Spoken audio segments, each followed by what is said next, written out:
Et Vladimir Poutine en superstar. Il s'est présenté sur la scène du grand stade Loujniki à Moscou, acclamé par plusieurs dizaines de milliers de personnes. Un spectacle glorifiant évidemment l'armée russe et une propagande à son zénith. Thomas Herman. Au stade Loujniki, plus de 80 000 Russes acclament Vladimir Poutine. Sa présence pour ce concert était attendue.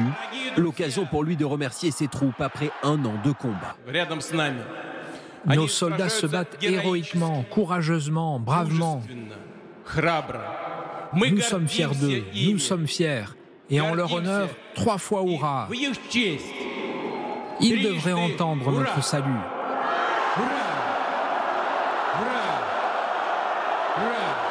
Puis des enfants montent sur scène. La présentatrice les annonce comme de petits Ukrainiens sauvés par un soldat à Mariupol.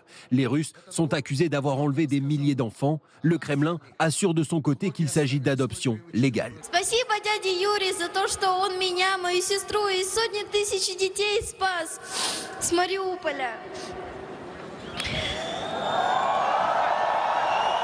Не стесняйся, можешь подойти и обнять. Смотри, дети, давайте все обнимемся.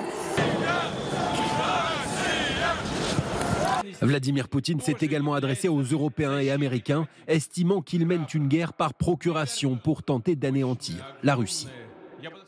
Voilà, Vladimir Poutine ira à Moscou. N'oubliez pas ce rendez-vous 21h ce soir, la suite et la fin de cette série exceptionnelle, L'espion devenu président, épisode 3, 21h sur LCI.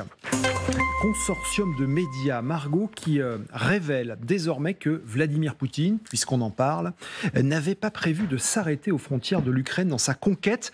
Le Bélarus est aussi en ligne de mire. Oui, voici celui qui va se faire prendre à son propre jeu.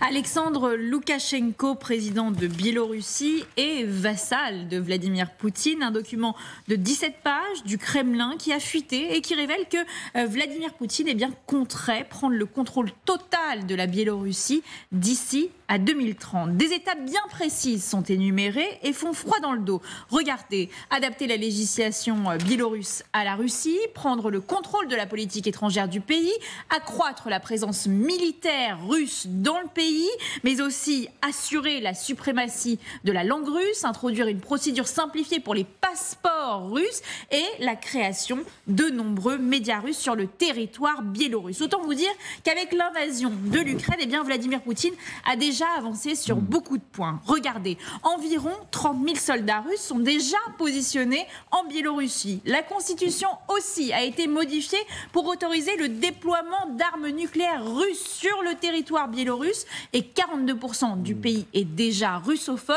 et bien entendu la propagande du Kremlin est déjà sur le territoire biélorusse à travers les chaînes de télévision. Et pourquoi le président de la Biélorussie se laisse ainsi faire ?